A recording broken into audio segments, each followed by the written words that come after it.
perception that I-1000 or affirmative action grants privilege to advance less qualified people over more qualified people. That's absolutely wrong, and that is not what I-1000 does. Federal law has already been clear on this. You have to be qualified, but if there's a proven disparity that exists in either education, on a job, in contracting opportunities, then we have to make that right, because that disparity leads to futility when it turns into institutionalized racism. So, for example, Senator Cooter pointed out some statistics of contracting. What happened between the 4 years that I-200 passed, which was 10.3% of contracting spend went to certified women and minority-owned contractors. 5 years later, it was down to, it was actually less than what Senator Cooter had said. It was 1.6, from 10.3 to 1.6% of public spend went to certified minority-owned.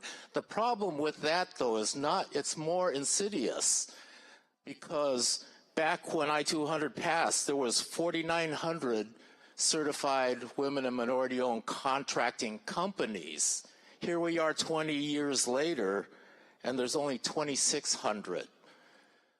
What is insidious about that is that the infrastructure to rebuild the community, for the community to rebuild itself is disappearing for lack of opportunities.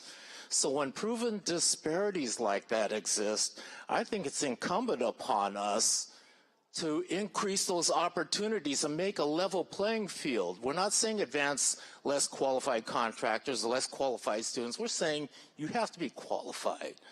But that disparity exists, and we can't close our eyes and say there's no racism or there's no institutionalized racism or institutionalized barriers, because there are.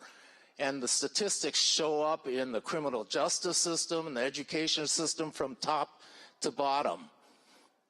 Graduation rates, I mean, you name it, the disparities exist. And a lot of that is because race is intertwined with economic insecurity that comes as a result of not having that privilege to be able to have doors open for you, or to have somebody mentor you on how the right way to do something is. You might not even know that there is a way, and don't even know how to ask that question.